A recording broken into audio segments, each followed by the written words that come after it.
Bienvenidos a una nueva edición de Terapia Liberal. En esta ocasión vamos a volver a tocar uno de los temas que más me interesan en particular, que es la utilización de la comunicación política para influir en las masas. Dicho de otra forma, la propaganda. Y para ello vamos a comenzar con el siempre inefable y, mentor de toda esta disciplina, que es Edward Bernays, sobrino de Sigmund Freud, a quien le hemos dedicado ya un programa en particular hace mucho tiempo. La manipulación consciente e inteligente de los hábitos y opiniones organizados de las masas es un elemento de importancia en la sociedad democrática. Quienes manipulan este mecanismo oculto de la sociedad constituyen el gobierno invisible que detenta el verdadero poder que rige el destino de nuestro país. Quienes nos gobiernan, moldean nuestras mentes, definen nuestros gustos o nos sugieren nuestras ideas, son en gran medida personas de las que nunca hemos oído hablar. Ello es el resultado lógico de cómo se organiza nuestra sociedad democrática. Grandes cantidades de seres humanos deben cooperar de esta suerte si es que quieren convivir en una sociedad funcional sin sobresaltos. A menudo, nuestros gobernantes invisibles no conocen la identidad de sus iguales en este gabinete en la sombra. Nos gobiernan merced a sus cualidades innatas para el liderazgo, su capacidad de suministrar las ideas precisas y su posición de privilegio en la estructura social. Poco importa qué opinión nos merezca este estado de las cosas.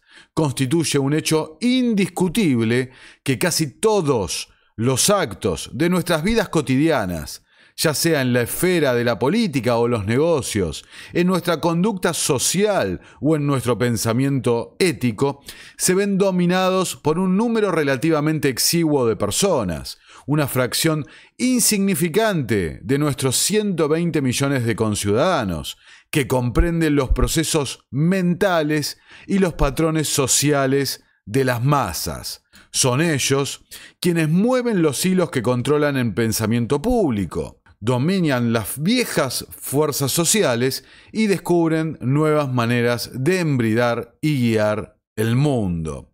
No solemos ser conscientes de lo necesarios que son estos gobernantes invisibles para el buen funcionamiento de nuestra vida en grupo. En teoría, cada ciudadano puede dar su voto a quien se le antoje. Nuestra Constitución no contempla a los partidos políticos como parte del mecanismo de gobierno y se diría que sus creadores no se imaginaron la existencia en nuestra política nacional de nada que se pareciera a la moderna maquinaria de los partidos. Pero los votantes estadounidenses no tardaron en descubrir que, sin que se les organizara o dirigiera, sus votos particulares repartidos, quizás entre docenas o centenares de candidatos, no resultarían más que en una gran confusión. El gobierno invisible, bajo la égida de unos partidos políticos rudimentarios, surgió casi de la noche a la mañana. En lo sucesivo, los estadounidenses aceptamos que en aras de la simplicidad y el sentido práctico de las cosas, las maquinarias partidistas deberían reducir las posibilidades de la elección a 2 candidatos, 3 o 4 o a lo sumo. En teoría, cada ciudadano toma decisiones sobre cuestiones públicas y asuntos que conciernen a su conducta privada, pero en la práctica, si todos los hombres tuvieran que estudiar por sus propios medios los intrincados datos económicos, políticos y éticos que intervienen en cualquier asunto, les resultaría del todo imposible llegar a ninguna conclusión en materia alguna. Hemos permitido, entonces, de buen grado, que un gobierno invisible filtre los datos y resalte los asuntos más destacados, de modo que nuestro campo de elección quede reducido a nuestras proporciones prácticas. Aceptamos de nuestros líderes y de los medios que emplean para llegar al público que pongan de manifiesto y delimiten aquellos asuntos que se relacionan con cuestiones de interés público.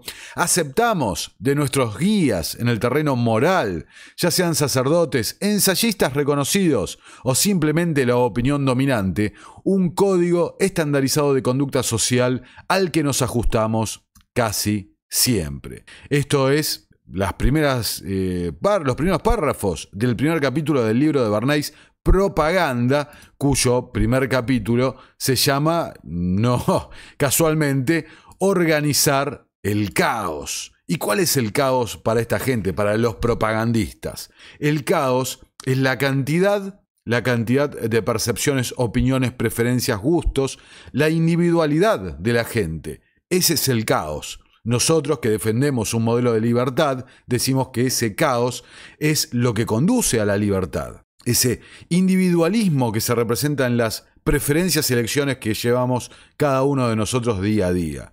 Pero para esta gente, desde el punto de vista del control del ejercicio del poder, no se puede. Necesitan organizar ese caos. ¿Cómo? A través de la mente colectiva.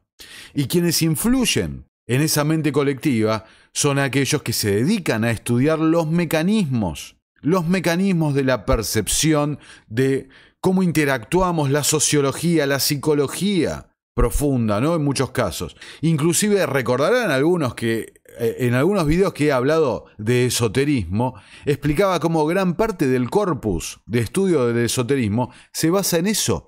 Cómo funciona la mente del ser humano, cómo registramos la información, cómo percibimos nuestro mundo exterior, cómo nos relacionamos con el otro.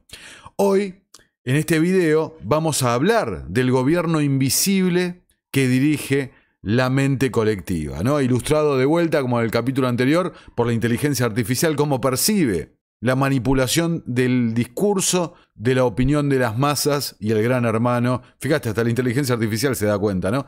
El gran hermano que se nos viene, 1984, el gobierno autoritario.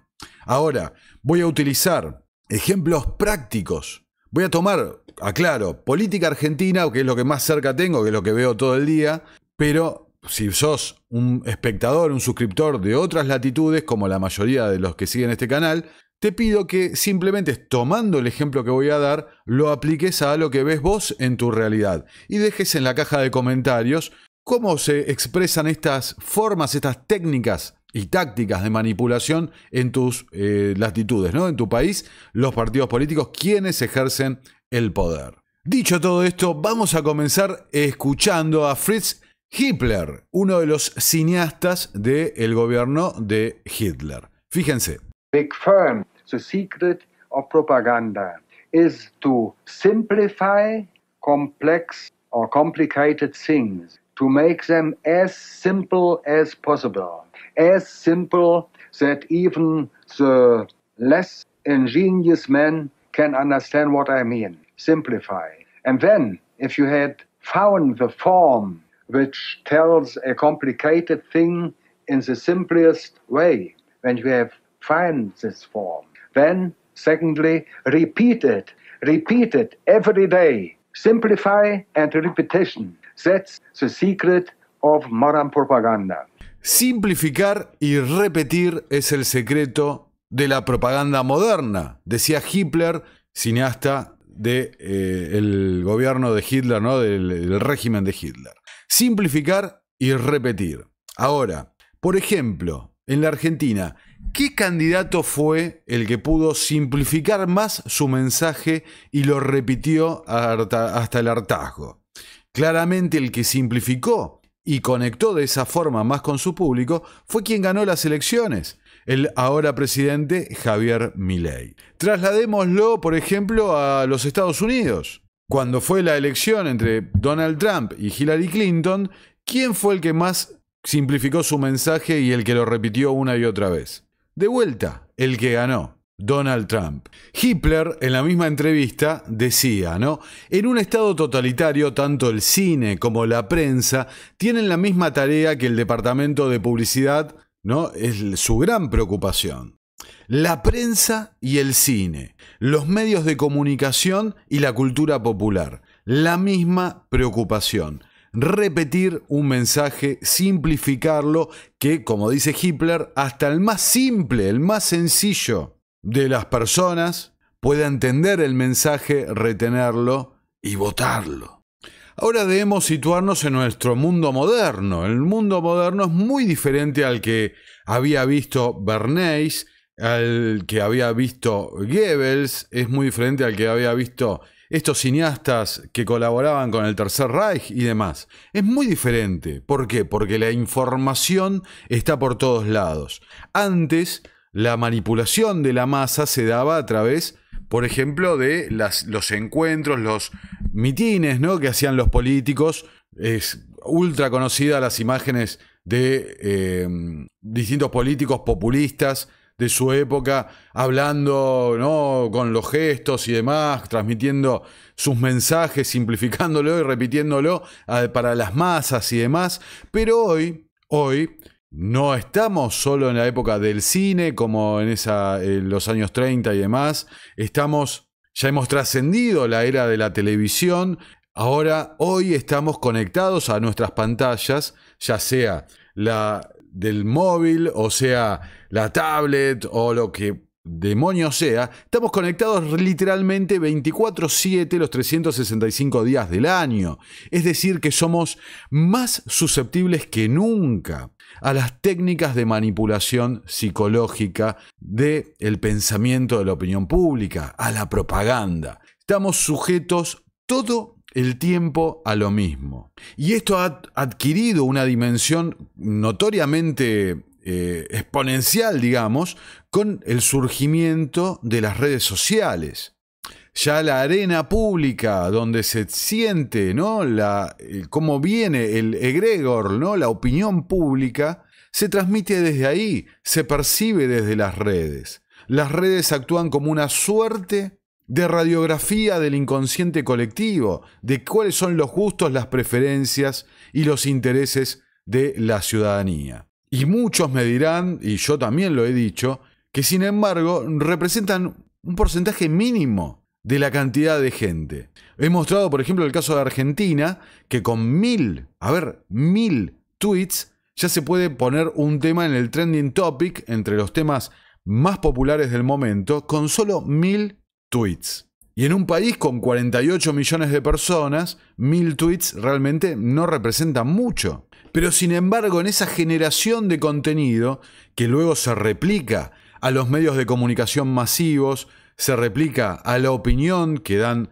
los especialistas, los políticos, cómo se desenvuelven y los conceptos que brindan, esos 1000 tweets se replican de una forma sistemática, abarcando todo el sistema de opinión pública. Y volviendo al caso argentino, fíjense quién era el candidato que mejor manejaba las redes sociales, o mejor dicho, cuál era el candidato que tenía el equipo de comunicación que mejor manejaba las distintas redes sociales, porque encima cada una tiene su perfil y su target, digamos. Nuevamente el que venció en las elecciones, el ahora presidente Javier Milei. Decíamos Goebbels, ¿no? Bueno, fíjense, los 11 principios de la propaganda de Goebbels.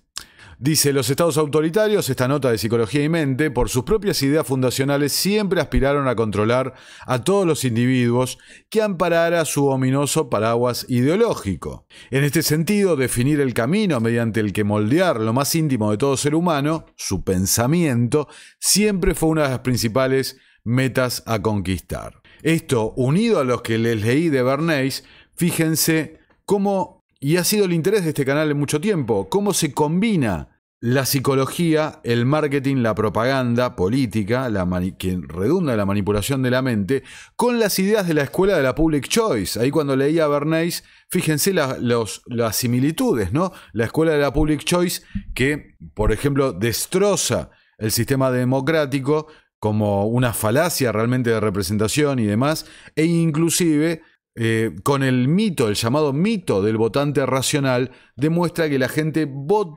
toma sus decisiones exclusivamente por valores emocionales. No tiene nada que ver con racionalidad o lógica en las decisiones públicas. Entonces, ahí donde entran estos muchachos.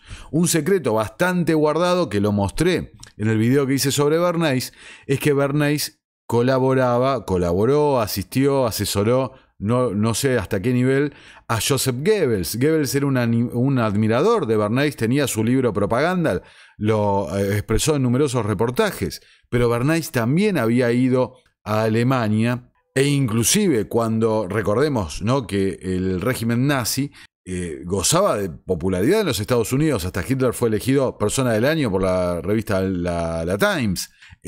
Cuando esa popularidad comenzó a menguar por causas archiconocidas, bueno, inclusive el propio Bernays decidió moverse del término propaganda al término relaciones públicas, porque el término propaganda había quedado muy asociado a esta gente en Alemania. Entonces, fíjense, vamos a ir derecho al punto, ¿no? Los 11 puntos de la propaganda política que mencionaba Goebbels. Y, insisto, les pido, traten de mentalizarse y reconocer dónde han visto estas cosas, porque les aseguro, son técnicas que se usan continuamente. ¿Dónde lo han visto esto en sus respectivos países? El primer principio, el principio de simplificación. Este principio se basa en la reducción de toda la complejidad de los distintos enemigos a una realidad muchísimo más discreta, desprovista de diversidad y muy fácilmente identificable. Hello, la casta. El propósito es infundir a todo lo que se opone a las propias ideas de un rasgo común y sencillo donde se reduzcan sus aristas hasta la misma caricatura. Esto lo vemos continuamente. Cada partido político cuando accede al poder o en la búsqueda del poder, porque ese es el objetivo de la política, acceder y mantenerse en el poder, siempre necesitan identificar un enemigo. Es la regla número 1, este proceso de simplificación. De vuelta a la simplificación, que hasta una persona con muy pocas luces lo pueda entender. Simplificar. Dice, de esta manera no existiría nunca una batalla contra múltiples antagonistas, sino una guerra en la que solo bregaría un sencillo contendiente, el mal, la brutalidad, la injusticia o la ignorancia. Identificar con simpleza, con claridad y polarizar con ese enemigo. Dice, a través de este proceso se abstraerían todos los matices de los contrincantes, los cuales se concretarían en una idea mucho más sencilla y cargada de la peor connotación imaginable. Los neoliberales, zurdos de M, la casta, en Estados Unidos puede ser el Deep State, ¿no? Como lo usan los políticos que después cuando acceden al poder no hacen nada en contra de, sino los nombran como funcionarios a los miembros del Estado profundo. ¿Ok? Dice, el enemigo sería por lo tanto común a todos los que abrazaran tal propaganda, los fanáticos, focalizándose su odio contra el concepto primario en el que el rival se encarnara. O sea, más claro no se puede ser. Las fuerzas del cielo, la casta acá en Argentina en la actualidad. 2. Principio del método de contagio.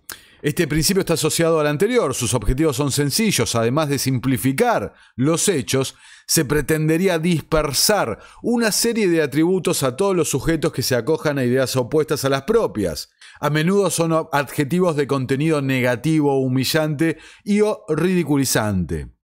Se trata del paso lógico tras haber diluido la sensación de multiplicidad, mediante el cual se difundirían estereotipos a partir de lo que el aparato de propaganda considerara no deseable, ¿no? Ahí pone un ejemplo que es el que usó mucho Alemania, ¿no? E insisto, se aplica igual, lo vemos ahora, el concepto de la casta. ¿Qué es la casta? Principio de la transposición. A ver, aclaro, ¿no? Nosotros de este canal hace muchísimo tenemos clarísimo qué es la casta, ¿no? Pero en la mente política, en la actualidad, se va diluyendo y va cambiando ese concepto o quiénes son y quiénes no son, ¿no? De acuerdo a la conveniencia.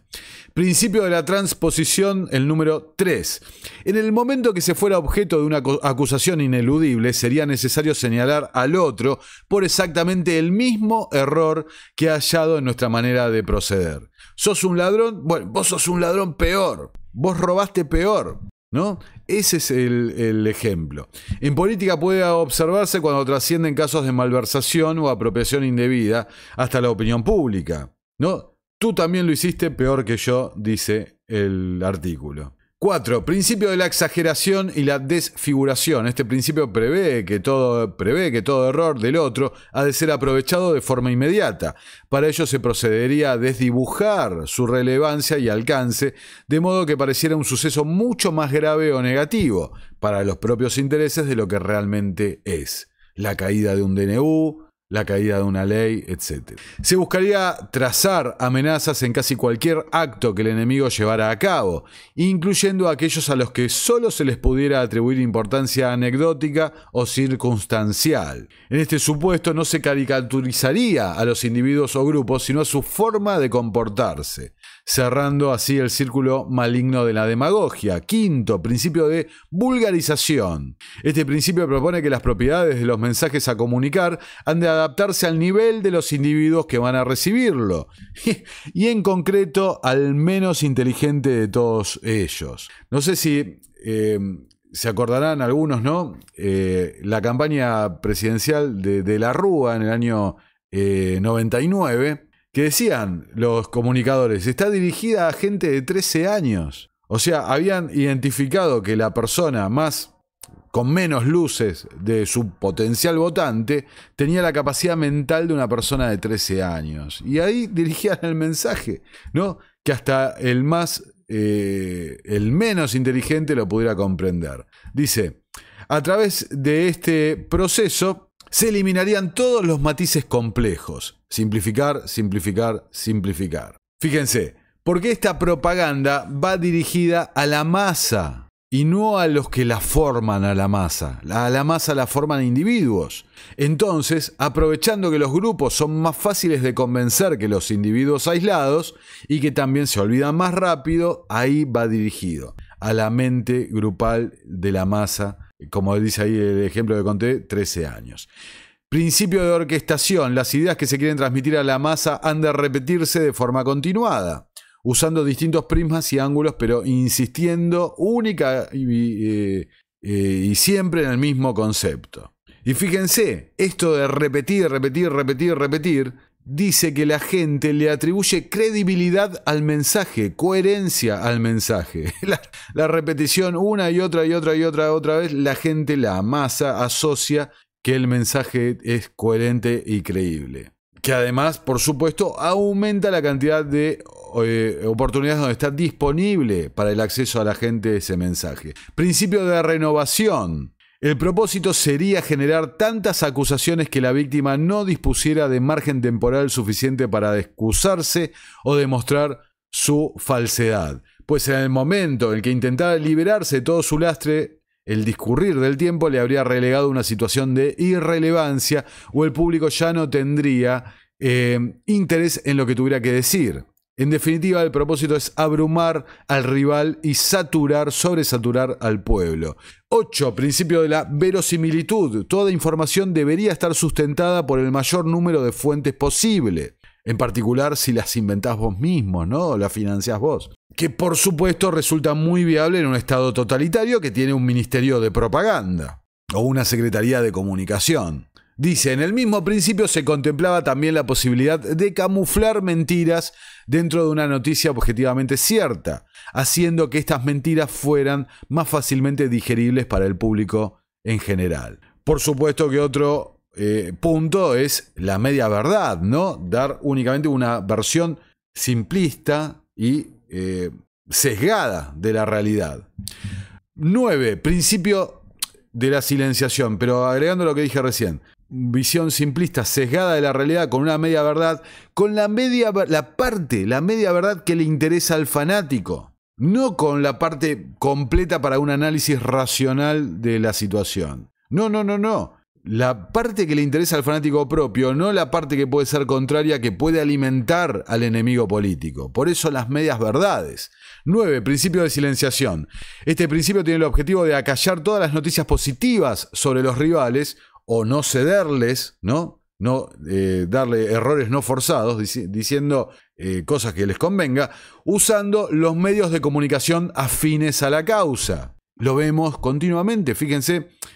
Donald Trump, por ejemplo, en Estados Unidos, siempre habla con los mismos medios. Acá en la Argentina siempre son los mismos periodistas los que entrevistan a la oposición y siempre son los mismos periodistas los que entrevistan al oficialismo. Así de claro. Inclusive, hay que agregar, desde medios de comunicación financiados también por políticos que están dentro de esas estructuras. Entonces, bueno, se convierte en un chiste. Únicamente te están dando la información que necesitas para tu sesgo y para los intereses de ellos. Dice, también se buscaría omitir noticias adversas sobre uno mismo, lo que dije antes, o que desalentaran el ánimo de la población que se pretende manipular. 10. Principio de la transfusión. A través de este principio se pretendería hacer uso de la historia de una nación e incluso de sus mitos populares para conectarlos de una manera directa con el contrincante a derrocar a través de analogías y equiparaciones. El fin es aprovechar un odio preexistente cuya raíz se hunde en el acervo cultural y social común para vertirlo de forma directa sobre quienes se oponen a un régimen. También la forma inversa es reescribir, y vamos a ver un ejemplo sobre eso, reescribir los hechos, reescribir la historia para beneficio del propio movimiento partido político. Y el último, de Goebbels, principio de la unanimidad. La pretensión de este principio es hacer creer que las ideas que se desea difundir gozan del consenso de toda la población, de forma que quienes las reciban como propias sintonizarán con la opinión que quieren hacer pasar como general. Muy importante esto, en la era de las redes sociales sobre todo, ¿no? Es lo que quiere el pueblo. El pueblo votó esto. El mandato nos dice esto. Bueno, este principio aspira a aprovechar el conocido fenómeno de conformismo social al que se le atribuye una enorme capacidad para la persuasión, especialmente entre aquellos que desconfían de su propio criterio para guiarse a lo largo de la vida. Y me voy a quedar en particular con ese último párrafo, ¿no? Aquellos que desconfían de su propio criterio para guiarse en la vida. Es la definición que prácticamente podemos utilizar para la gente que odia la libertad. ¿Por qué? Porque no son capaces de responsabilizarse por sus actos, por las cosas que les pasan y demás, por lo que hacen. Deciden, quieren que otro tome decisiones por ellos. Entonces desconfían, como dice el artículo, de su propio criterio para guiarse en la vida, delegando esa responsabilidad en el líder, en el salvador, en la figura de autoridad. Entonces, fíjense, voy a utilizar un ejemplo que pasó en Argentina en estos días, ¿no? El gobierno oficializó los vouchers educativos para las familias que no pueden pagar aumentos de colegios privados. La medida buscará asistir a alumnos de establecimientos de los niveles inicial, primario y secundario con una subvención del 75% o más y una cuota que no supere los 54.000 pesos, ¿no?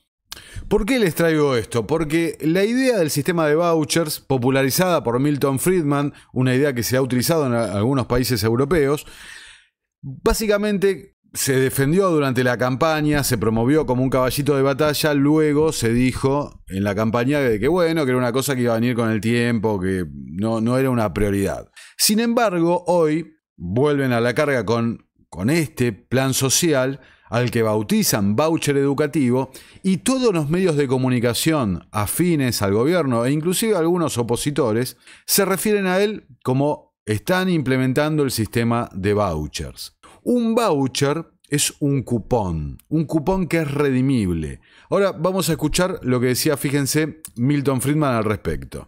And if you want to subsidize the production of that product, there are two ways you can do it.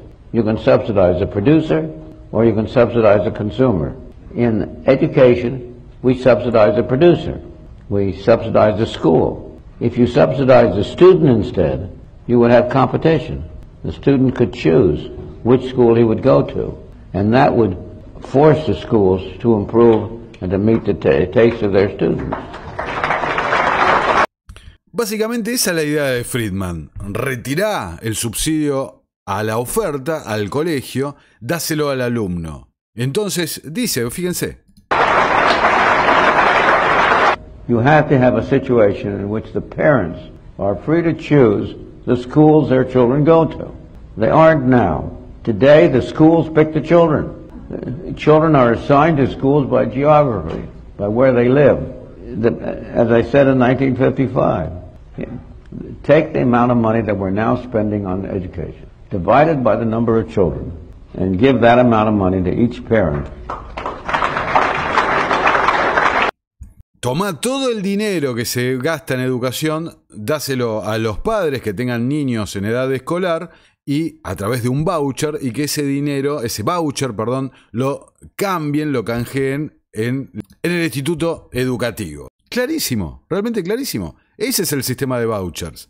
Ahora, ¿cómo es lo que implementan acá en la Argentina? Las personas que podrán acceder a la asistencia estatal serán aquellas que tengan bajo su responsabilidad parental a estudiantes de hasta 18 años de edad. Asimismo, será requisito que el colegio cuente con al menos 75% de subvención estatal y que el ingreso familiar no sea superior a 7 salarios mínimos vitales y móviles, ¿no? Dice, de esta manera, aquellos grupos familiares que sean incluidos en la lista de beneficiarios podrán recibir el 50% del valor del arancel de jornada simple en función de la cuota base para marzo de 2024, ¿no? El voucher no es un voucher, tendrá un tope de 27.198 pesos por hijos. Se explicó que las familias que quieran acceder al beneficio deberán completar un formulario disponible en una página del Estado argentino, donde deberán incluir el CBU, la cuenta bancaria única, donde se acreditará el dinero e informar al establecimiento educativo. Y acá está la verdadera parte de la cuestión, ¿no? Vamos a incorporar un mecanismo de asistencia a la clase media para que los chicos no pierdan el colegio. Porque la situación en la cual se te caen los ingresos y tenés que cambiar al chico de colegio no solo es traumatizante para los padres, sino también para los chicos. Entonces, en un contexto de una crisis económica fenomenal, para que los chicos de niveles más bajos de ingresos no se caigan del sistema privado y pasen al sistema público que ya está colapsado, ¿qué hacen? Les dan un subsidio, les depositan dinero en su cuenta para ayudar, digamos, entre comillas, con la cuota del colegio. Entonces yo digo, bueno, ¿qué tiene que ver esto? ¿Qué tiene que ver con la propuesta de Milton Friedman? ¿Dónde esto está beneficiando la competencia entre las escuelas para que brinden un mejor servicio? De ninguna forma. Es simplemente un subsidio que están disfrazando, acomodando la narrativa a lo que les conviene. La derecha diario, fíjense otro ejemplo. A 4 años de la crisis de 2020, Javier Milei lideró la resistencia a los encierros y mantuvo viva la llama de la libertad en tiempos oscuros. Más épica no puede ser el título, ¿no? Sin embargo, fíjate como pone acá mi amigo Lucas de Lecturas Libertarias. Fíjate este clip que se ha hecho viral en los últimos días, ¿no? Lo que decía el presidente en 2020. Una de las cosas que te das cuenta que no puede funcionar es el control del Estado sobre las personas, porque vos lo querés controlar y ¿qué pasa? La gente hace cualquier cosa. Se te desborda.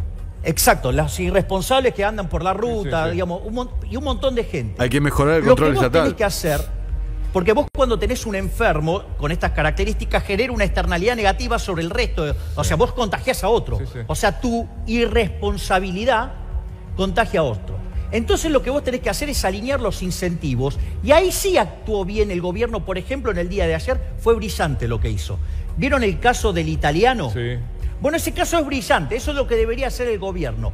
Mostrarle que aquellos irresponsables que enferman al resto o ponen en riesgo al resto, que les va a caer con toda la fuerza el Código Penal. ¿Por qué? Porque entonces el tipo, ahora cuando esté infectado y tenga problemas o venga de una zona de riesgo y debería estar haciendo cuarentena y no lo hace, le va a caer el Código Penal encima con toda la fuerza. Entonces, ¿qué va a hacer? Y se va a cuidar. Entonces lográs que las personas de esa manera actúen en favor de la estrategia que vos querés seguir, que es que aquellos que están con problemas o que son de riesgo se corran y dejen que aquellos que están bien, ¿sí?, puedan seguir produciendo para abastecer el consumo de todos.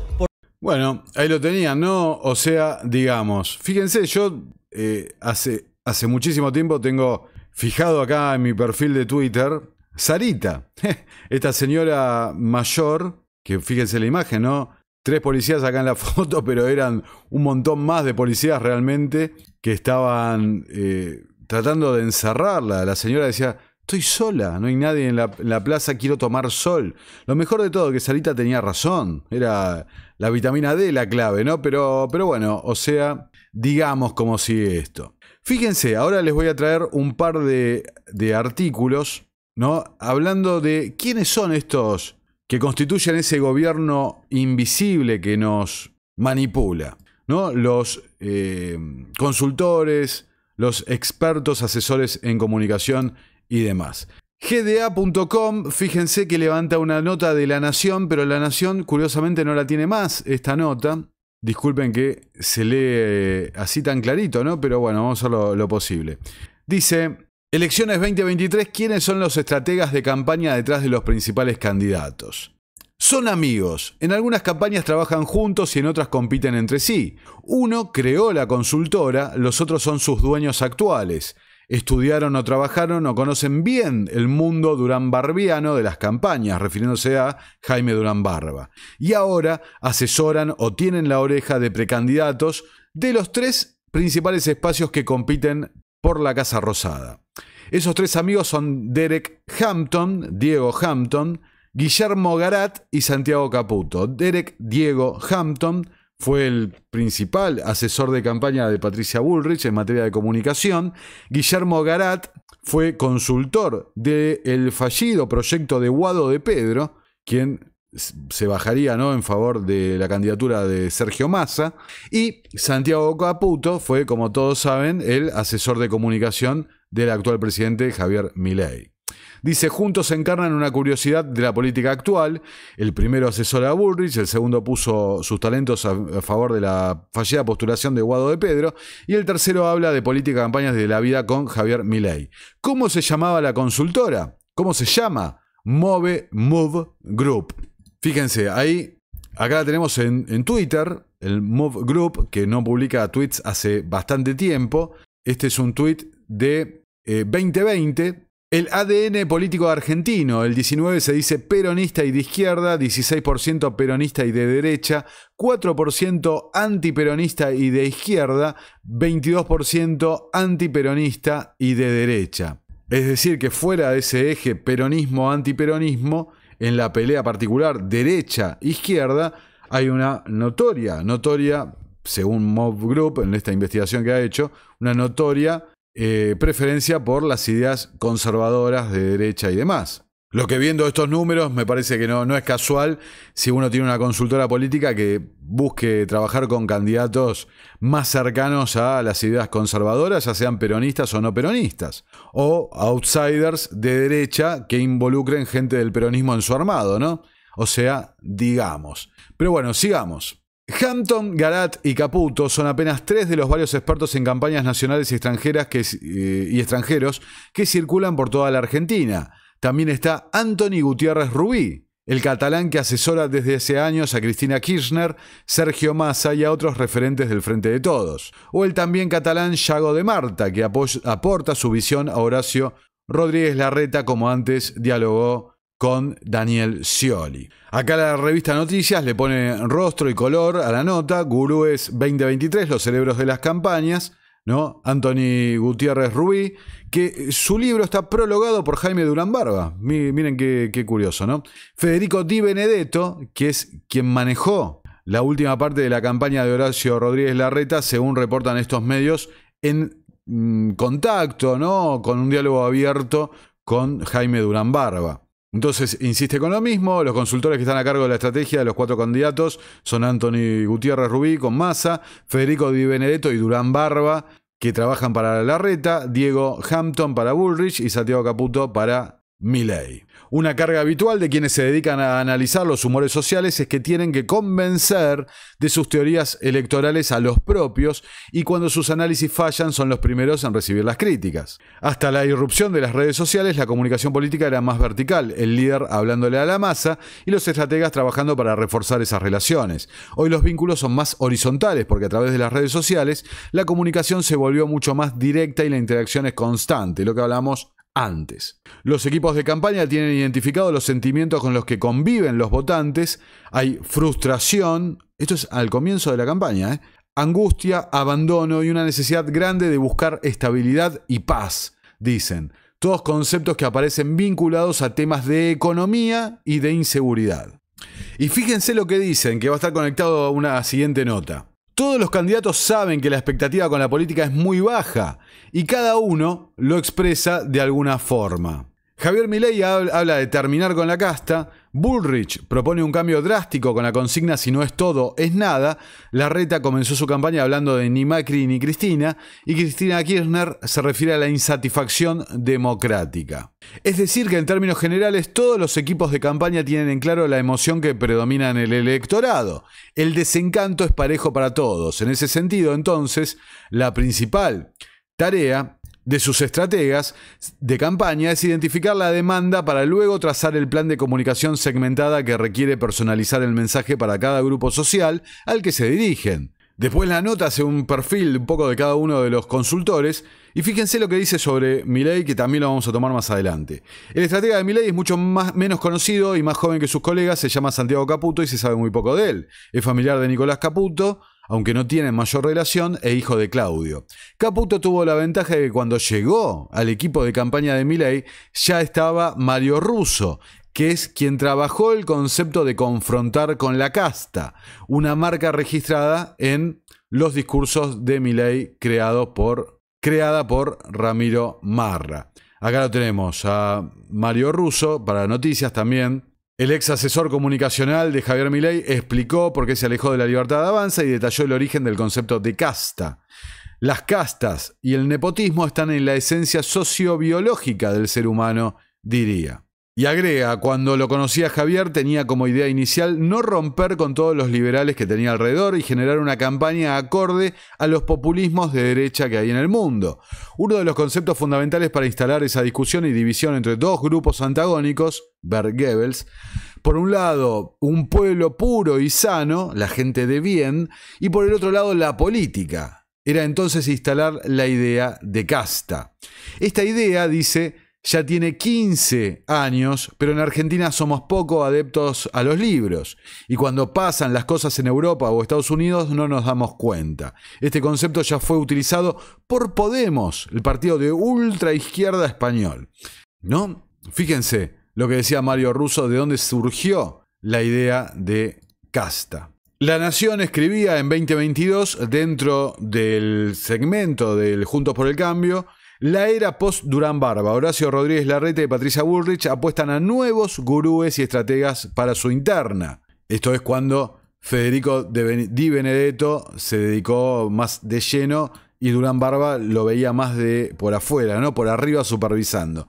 Y Bullrich había incorporado a Diego Hampton. Fíjense lo que dice la nota y cómo se alinea con varias de las cosas que hemos mostrado en este canal. La disputa entre Horacio Rodríguez Larreta y Patricia Bullrich se libra en todos los planos, mientras Mauricio Macri estira el misterio en torno a su propia eventual candidatura y se ubica en un rol ecuménico. El jefe de gobierno porteño y la ex ministra Bullrich aceleran el armado de sus proyectos presidenciales y se alistan para la batalla interna. Además de nutrir sus equipos técnicos, reclutar aliados y estrechar lazos con el Círculo Rojo, una fuente de financiamiento, Bullrich y Larreta ajustan sus estrategias políticas y de comunicación para seducir al electorado. Entonces, acá vamos viendo, por un lado, un electorado que toma decisiones basado en la emocionalidad, no en la racionalidad, que se ve influido por estas técnicas de manipulación de los estrategas de comunicación, que todo es financiado ¿por quién? ¿Por los candidatos? No se crean, que es financiado por la gente de los empresarios, el dinero, el Círculo Rojo. ¿Por qué? Porque son quienes se beneficiarán luego con tener un candidato, un presidente, digamos, en el bolsillo, o beneficiarse de la posibilidad de escribir las propias regulaciones para tener menos competencia y poder beneficiarse del sistema político en el que vivimos. Sin ir más lejos, acuérdense cuando contamos, ¿no?, en el video sobre el Círculo Rojo y el actual presidente, cómo él en el año 2014 trabajaba como asesor en la Fundación Acordar, una fundación presidida por Guillermo Francos, hoy ministro del Interior, y financiada por el grupo ligado a Urnequian. Entonces, ¿cómo trabajaban? Eran equipos técnicos que le desarrollaban el plan económico al candidato Scioli, hoy secretario de Turismo. Finalmente, el candidato Scioli optó por el trabajo de otro equipo técnico vinculado a el grupo de Miguel Bain y demás,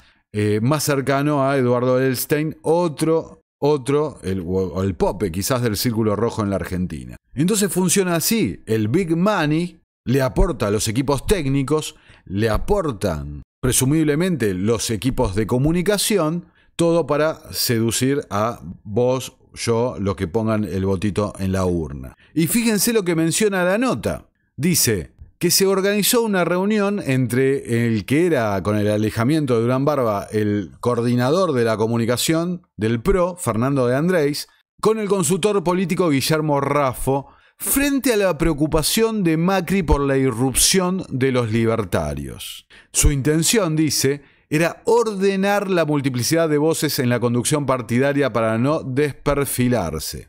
Y acá está la nota también de La Nación, medio asociado a Macri, que habla sobre esta reunión, ¿no? Fíjense, dice: inquieto por el nivel de internismo y el crecimiento de Milei y las encuestas, Macri busca influir en el armado de la estrategia de la oposición para volver al poder en 2023.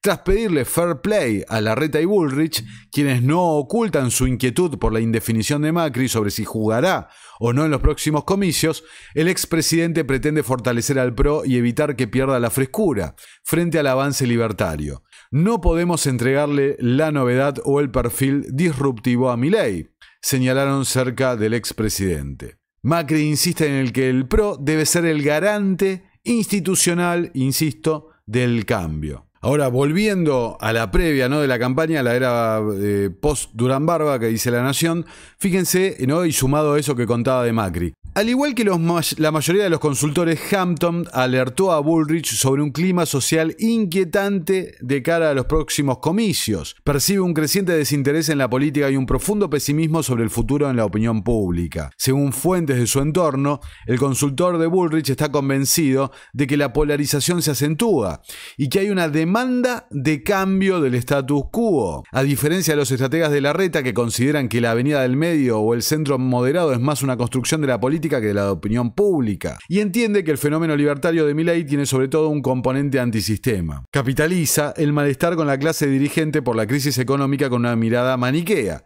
la casta o nosotros. Entonces, para centrar un poco las ideas, Jaime Durán Barba, el asesor estrella del PRO durante muchos años realmente, un docente de la Universidad George Washington, donde cursó Diego Hampton, Derek Hampton, entre paréntesis, una universidad generalmente asociada por vínculos con la CIA, retengan eso. Derek Hampton, acá en la Argentina, forma una consultora llamada Move Group, que tiene entre sus asociados o miembros, ¿no?, a el propio Hampton, el señor Garat, Vidal y por ahí dando vueltas Santiago Caputo. En la elección presidencial de 2023, de una forma u otra, todos estaban trabajando en gran parte de los candidatos que estaban dando vueltas. A Larreta lo asesoraba por arriba Jaime Durán Barba, con Di Benedetto como figura central. Bullrich estaba con Derek Hampton, Javier Milei con Santiago Caputo y Garat estaba con Guado de Pedro, algo que se cayó bastante incipientemente. Hoy Guillermo Garat es vicepresidente de comunicación de YPF, ¿no?, digamos. Pero voy a esto de que es más fácil verlo con el diario del lunes. Fíjense la visión que tenían respecto a lo que pasaba del sentimiento social y lo que pasaba respecto a la libertad avanza y el movimiento de Javier Milei. Todos los estrategas de la misma consultora Move Group veían el pedido de cambio, de ruptura con el status quo, deslegitimación, ponele, de la política o crítica feroz al sistema político. Ahora, cada uno de los candidatos optó, dentro de ese marco, una estrategia diferente. Larreta, la más moderada, ¿no?, hablando de una construcción política del camino del medio, fue un fracaso estrepitoso. Bullrich, orden, ¿no?, llamando al orden, fuerza, seriedad y demás, estrategia que se acentúa con Derek Hampton en el camino, pero como dijimos antes, no pudo simplificar su mensaje, no lo pudo calar en la gente y falló grotescamente en las redes sociales. Y por supuesto, la versión más extrema, más disruptiva de esto, la casta, ¿no?, que podía capitalizar esa ruptura con el sistema político, la lista que ganó, Javier Milei. Entonces, bueno, fíjense, refrendando esto que estoy diciendo, Patricia Bullrich, de cara a la elección general, reemplaza directamente a su estrategia, reemplaza a la gente dedicada a la parte audiovisual, designando inclusive a una especialista en contenidos audiovisuales, Federica Suárez Santiago. Nombramos muy brevemente a Sergio Massa, ¿no? Sergio Massa pone todo al asador, asesores internacionales y nueva agencia de publicidad, decía letra P. Esto también, de cara al balotage, se distanciaron un poco del asesoramiento del catalán Rubí y sumaron al equipo de comunicación de Lula. Pero viendo, ¿no? Por un lado, los resultados económicos desastrosos, la gestión desastrosa del gobierno anterior y el humor social que estaba tan en contra del sistema político, bueno, olvídense, esto era realmente muy difícil, ¿no? Solamente apoyado en el aparato. Más teniendo en cuenta la vinculación entre la lista La Libertad Avanza con el armado de Massa, y bueno, ya lo hemos tratado en otros videos eso. Bueno, La Nación, Santiago Caputo, los misterios detrás del monotributista que finalmente fue contratado ayer y que es furor en las redes. Dice, el propio presidente lo definió como el cerebro detrás del triunfo libertario, según él, trabajó para otros candidatos, no registra ninguna relación de dependencia ni ingresos. La nota señala, es una de las personas de mayor relevancia en el gabinete, que hasta ayer no había sido designado como funcionario público, lo cual despertó polémica porque teniendo un rol fundamental en el gobierno no está sujeto a restricciones, prohibiciones y obligaciones de la ley de ética pública, como presentar una declaración jurada patrimonial. Acá la nota señala, ¿no?, su vinculación con Move Group, como contamos antes. Dice, para la FIP fue prácticamente un desconocido hasta 2014, cuando tenía 29 años. Recién en ese momento se inscribió ante el organismo recaudador como monotributista. Actualmente sigue en ese régimen. La categoría B, la segunda más baja. Es la única constancia de trabajo que registra al momento y al tiempo previo a ingresar informalmente al gobierno libertario. Nunca registró una relación de dependencia hasta ahora con la contratación estatal. En su entorno explican que se debe a que trabajó mayormente como consultor con ingresos en el exterior, aunque no confirmaron si tiene domicilio fiscal afuera, es decir, si tributa en otro país. Dos de las personas que recurrieron a sus servicios como estratega dijeron que trabajó gratuitamente. ¡Qué generoso! En informes públicos no figura que sea titular de una tarjeta de crédito a su nombre. Los sistemas bancarios del país no reportan ningún movimiento crediticio con él como titular. Después la nota hace un perfil, ¿no?, de toda la vinculación con Move Group, y fíjense, Caputo comenzó a trabajar con Milei en 2021 de la mano de Ramiro Marra, ex candidato a jefe de gobierno porteño, y de Eugenio Casieles, legislador porteño. De acuerdo con diversas fuentes, ellos, que se consideran socios, armaron un equipo para el libertario al que sumaron a Caputo. En parte porque ambos compartieron el colegio, el Manuel Belgrano, aunque ninguno de los dos fue con él al mismo curso. En rigor, el vínculo con Marra y Casieles se trazó más intensamente entre 2015 y 2019, cuando se cruzaron en otra campaña de la que participaron, la campaña de Roberto Labaña, al igual que otros integrantes del equipo de Milei, ¿no?, como por ejemplo el propio hijo de Labaña, Marco Labaña, en el INDEC. Luego, en otra nota de perfil que publicara Noticias, en diciembre de 2023, Santiago Caputo, el ministro del pensamiento de Javier Milei. Así lo llama el presidente, según la nota. Y acá quiero, fíjense, dos párrafos que son muy interesantes. Acá está, miren.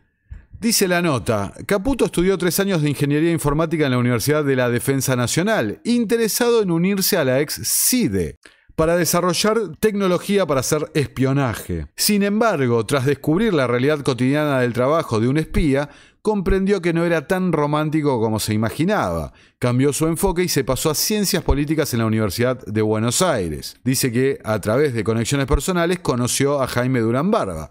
Fíjense lo que decía Jaime Durán Barba en una entrevista que dio con Ernesto Tenenbaum respecto a cómo había conocido a Santiago Caputo. Sin duda, él es el único político moderno que está funcionando en Argentina. La política ahora se hace en redes ante todo y hay que saber en qué red y cómo, porque no se trata, las redes no son un universo uniforme. Hay que ver en cada red cómo se funciona, qué se hace. Milei sabe comunicarse y en eso es absolutamente moderno. Milei durante la campaña no dijo que iba a tomar estas medidas, dijo que ajustaría a la casta, y la casta es algo abstracto. Se ve que en la casta no está Scioli, no está Macri, no está Patricia, una casta un poco amplia, pero una cosa es que usted diga voy a ajustar a la casta y otra cosa que el señor que va a su trabajo encuentre que el pasaje de ómnibus o el pasaje de tren ha subido al 300%.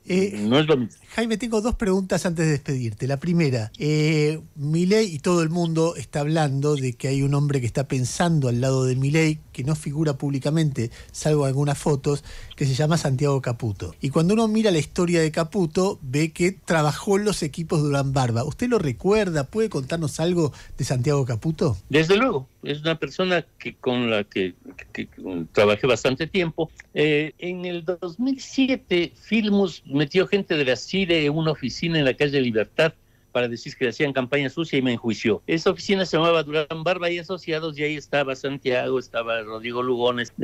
Teníamos el proyecto de hacer un posgrado en Argentina sobre consultoría política, ayudados por la George Washington University. Filmus hizo eso y alguna gente se despechó, había gente de diversos países, pero lo conozco mucho. Es una persona inteligente, preparada. Dos preguntas antes de Vamos a repetirlo para que quede clarísimo, ¿no? Milei y todo el mundo está hablando de que hay un hombre que está pensando al lado de Milei, que no figura públicamente, salvo algunas fotos, que se llama Santiago Caputo. Y cuando uno mira la historia de Caputo, ve que trabajó en los equipos Durán Barba. ¿Usted lo recuerda? ¿Puede contarnos algo de Santiago Caputo? Desde luego, es una persona con la que trabajé bastante tiempo. En el 2007, Filmus metió gente de la CIDE en una oficina en la calle Libertad para decir que hacían campaña sucia y me enjuició. Esa oficina se llamaba Durán Barba y Asociados y ahí estaba Santiago, estaba Rodrigo Lugones. Teníamos el proyecto de hacer un posgrado en Argentina sobre consultoría política, ayudados por la George Washington University. A ver, entonces dice que Daniel Filmus, montó una oficina con gente de la CIDE llamada Durán Barba y Asociados para operar en contra de Durán Barba. Y como acabamos de leer, ¿no? Acá, según la revista Noticias, Caputo estudió 3 años de Ingeniería Informática en la Universidad de la Defensa Nacional, interesado en unirse a la ex CIDE para desarrollar tecnología para hacer espionaje. Sin embargo, tras descubrir la realidad, cambió su enfoque y se pasó a las ciencias políticas en la Universidad de Buenos Aires. Ahora, fíjense lo que dice la nota. A través de conexiones personales conoció a Jaime Durán Barba y comenzó a colaborar en los equipos del Ecuatoriano. Conexiones personales, la oficina que habían montado, según Durán Barba, lo acaban de escuchar, Filmus con gente vinculada a la CIDE. Allí conoció a Santiago Nieto y Roberto Zapata, socios destacados del ex gurú del PRO, especializados en opinión pública.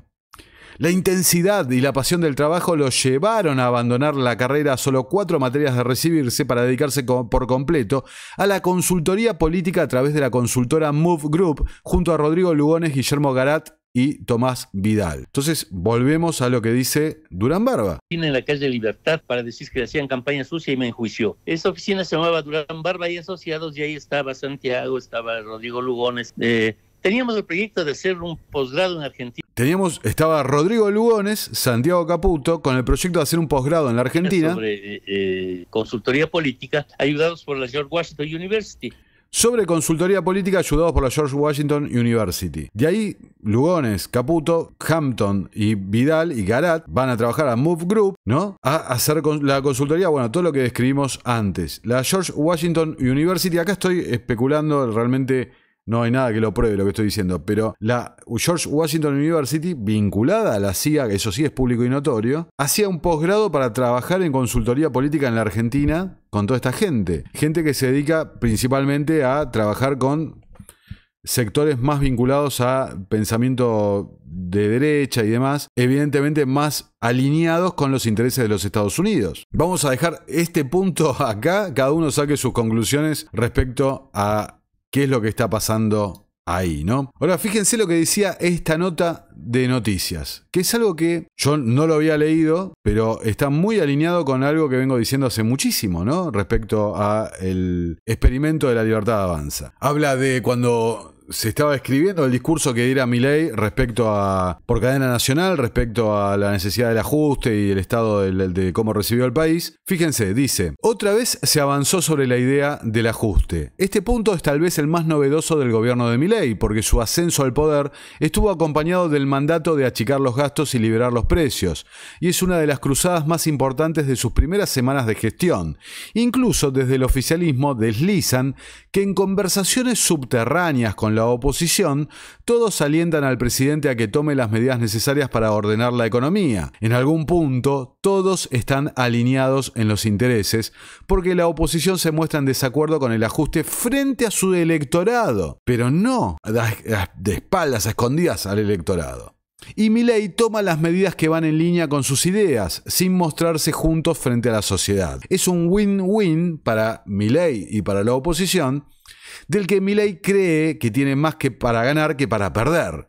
La política quiere que Javier haga el trabajo sucio del ajuste, traduce Caputo en la intimidad, y asegura que el presidente tiene internalizado ese papel. Bueno, y ya cerrando el video, las últimas dos notas, los CEOs que juegan atrás de Sergio Massa y Javier Milei, simplemente para mencionar eso, ¿no? Fíjense cómo muchas de las cosas que hemos dicho en este video respecto al Círculo Rojo o acá los empresarios del G6 que expresan su apoyo a Javier Milei por el rumbo oficial, cómo muchas de las cosas que mostramos en ese video del Círculo Rojo se han cumplido en la realidad. Y cómo se ha ido, ya yendo al material de este video, la propaganda, la manipulación, el discurso, la narrativa oficial que se va construyendo, la épica oficial, sostenida por un ejército realmente de trolls en las redes sociales y demás que no dudan en atacar a cualquiera que se oponga o señale las inconsistencias del relato. Bueno, esa maquinaria es la que está en pleno funcionamiento y tiene un solo, a ver, repitamos, ¿no? Concientizamos esto, tiene un solo y único objetivo: manipular la percepción del público,